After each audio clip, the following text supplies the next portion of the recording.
Welcome back to my channel mobiles. তোমরা কেমন আছো? সবাই আশা করি ভালো আছে, আমিও ভালো আছি। তো এই যে ছেলের জন্য মুড়ি মাখাচ্ছি। ছেলে এখন যাবে টিউশনিতে। ছেলে বললো যে মুড়ি মেখে দিতে খিদা পাচ্ছে ভীষণ, আজকে আর চা খাবে না, আজকে মুড়ি খাবে আম দিয়ে। তাই আমি এখন আম দিয়ে মুড়ি দিয়ে মাখাচ্ছি, আর ও বই গোছাচ্ছে ঘরে। তো চলো মুড়িটাকে মেখে নিই, তারপরে তোমাদের সঙ্গে কথা বলছি।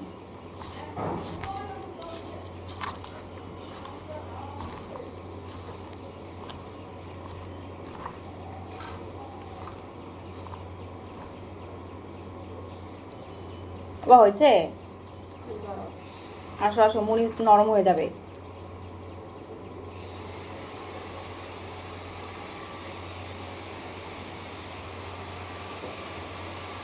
সাইকেল মুছিং মুছিং এক পাশ দিয়ে যাবা, আর কুকুরে মুকুরে গার মধ্যে ঢুকাবা না কিন্তু। কুকুরে কামড়ালে কিন্তু একেবারে শেষ। এক পাশ দিয়ে যাবা বাবা। তো চলো, ছেলে চলে গেল টিউশনেতে, এখন আমার কাজগুলো করি। ও বাড়িতে থাকলে। হ্যাঁ বলো, হ্যাঁ কি দেবো?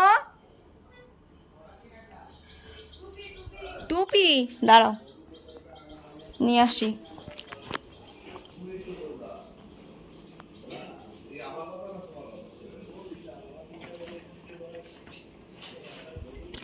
ঘরটাও গোছানো হয়নি, ও এখন যাচ্ছে, এখন আমি ঘরটা সব গুছিয়ে রাখবো।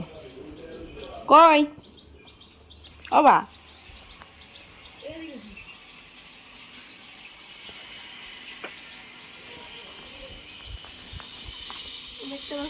নাও। ও আকাশে মেঘ, মেঘটা দেখবো। আকাশটা কত সুন্দর দেখা যাচ্ছে, হেব্বি সুন্দর দেখা যাচ্ছে আকাশটা। যাও যাও যাও বাবা, আস্তে আস্তে। হুম।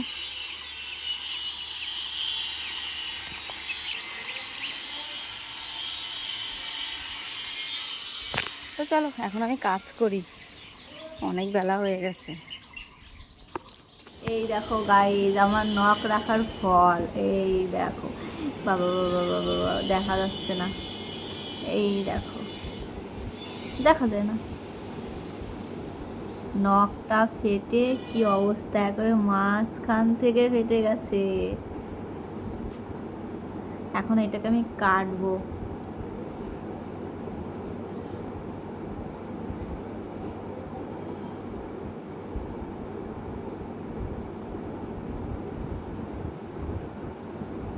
মেয়েদের জীবনটাই এরকম, তাই না? সকালবেলা কাজ করতে করতে হঠাৎ নখটা ভেঙে গেল। দেখো পুরো মাঝখান থেকে ভেঙে গেছে, পুরো মাঝখান থেকে।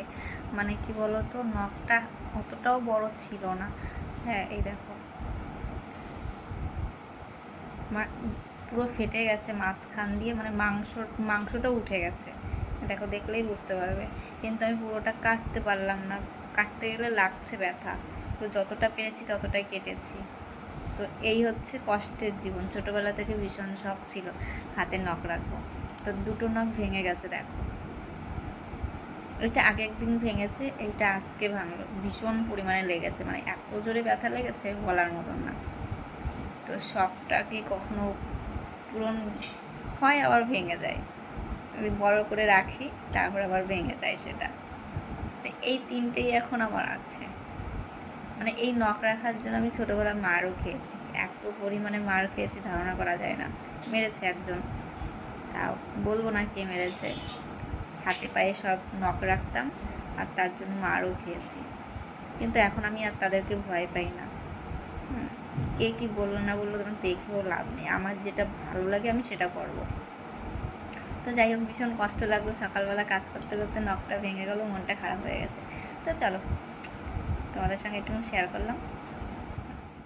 ফেটে গেছে তো কি হয়েছে, কাজ তো করাই লাগবে, বলো? কাজ না করলেও হবে। নখকে ভেঙে গেছে, তবুও আমাকে কাজ করতে হচ্ছে। আর এই জলটা লাগার সঙ্গে সঙ্গে এত যন্ত্রণা হচ্ছে, মানে কি বলবো, প্রচণ্ড পরিমাণে যন্ত্রণা হচ্ছে। কিন্তু কি বলো তো, কাজ তো করতেই হবে, কাজ না করলে হবে না। এই যে কতগুলো থালা বাসন রয়েছে, থালা বাসনগুলো মাজতে হবে, বাসনগুলো ধুতে হবে। আর এই যে যে সাবানটা এখন আমার নখে লাগছে, ভীষণ পরিমাণে জ্বালাতন করছে আর পোড়াচ্ছে, ভীষণ পোড়াচ্ছে। তো তবুও আমাকে কাজ করতে হবে, কোনো উপায় নেই। মানে এই কাজগুলো না করলে আমার চলবে না। তারপরে চলে এসেছি আবার এই ঘরে, আমার এই টিনের ঘরটা আমি অনেক দিন ধরে, ঘরটা আমার মোছা হয় না। সত্যি কথা বলতে কি আমার অনেক দিন এই ঘরটা মোছা হয় না। তারপরে আমি চলে এসেছি, একটু ঝাড় দিয়ে নিলাম, কারণ খাটের নিচেটায় সবাই তো ঢুকতে পারে না, তাই আমি ভাবলাম যে আমি ঢুকে খাটের নিচেটা ভালো করে ঝাড় দিয়ে নিই। তো সেই ঝাড়টাই দিচ্ছিলাম, ঝাড়ু দিয়ে তারপরে আবার ঘরটা আবার মুছতে হবে। এই যে আমি মোছাও শুরু করে দিয়েছি। আর খাটের নিচে ঢুকতে গেলে গাইজ ভীষণই কষ্ট হয়, ভীষণ পরিমাণে কষ্ট হয়। তো আমি একটু রোগা আছি বলে আমি খাটের নিচে ঢুকতে পারি। এই যে গরম পড়েছে, এই গরমে গাইজ কাজ করতে ভীষণ কষ্ট হয়, ভীষণ কষ্ট, মানে না করে কাজ করলে বোঝা যায় না যে এতটা কষ্ট। বসে রয়েছি তবুও মনে হচ্ছে ঘেমে ঝোল হয়ে যাচ্ছি, এমন একটা ব্যাপার। আরও যদি কাজ করতে হয় তাহলে বোঝো কতটা কষ্ট হয়, মনে হচ্ছে কি দম আটকে আসছে, এরকম একটা ব্যাপার। সব সময় তো পাখার নিচে বসা সম্ভব না, আর কাজ করতে গেলে যে পাখা নিয়ে ঘুরতে হবে এটাও কিভাবে সম্ভব বলো। তার জন্য কী হয় বলো তো, কাজ করতে গেলে মনে হচ্ছে সে দম টম আটকে আসছে, এতটা কষ্ট হচ্ছে। তারপরে চলে এসেছি ঘরের একটু ঝুল ঝাড়তে। তো আমার ঘরটাই বেশি পরিমাণে ঝুল হয়, আর তার সঙ্গে সঙ্গে ভাবলাম যে প্রতিটা ঘরেরই ঝুল ঝেড়ে ফেলি, তাহলে আমার পরে আর এক্সট্রা করা লাগবে না। আর এতগুলো রুম পরিষ্কার করতে করতে অনেকটাই কষ্ট হয়ে যায়, তো তোমাদের পুরোটা দেখাতে পারছি না, কিন্তু কি বলো তো, এক একটা ঘর করে ঝাড়ছি আর তোমাদেরকে আমি দেখাচ্ছি। তো তারপরে দেখো আমি ঝাড় দিতে চলে আসলাম। তো আজকে আর আমার ঘর মোছা হবে না, কারণ অনেকটা বেলা হয়ে গেছে, আবার রান্নার কাজও করতে হবে।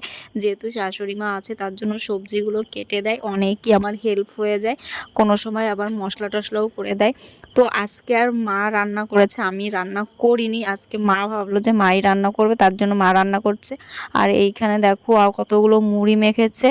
আর মুড়িটা মেখেছে কাদের জন্য, আমাদের বাড়িতে মিস্ত্রিরা এসছে, কিন্তু তোমাদের দেখাতে পারলাম না, অনেক লোকজন আছে, তার সামনে ভিডিও বানাতে আমার এমনি একটু লজ্জা লজ্জা লাগে, তার জন্য আমি আর করতে পারলাম না। আর দিদিমা দেখো নাক টেনে ঘুমোচ্ছিল খাটের উপরে। খাওয়া দাওয়া কমপ্লিট করে থালা বাসন মাজতে চলে আসলাম।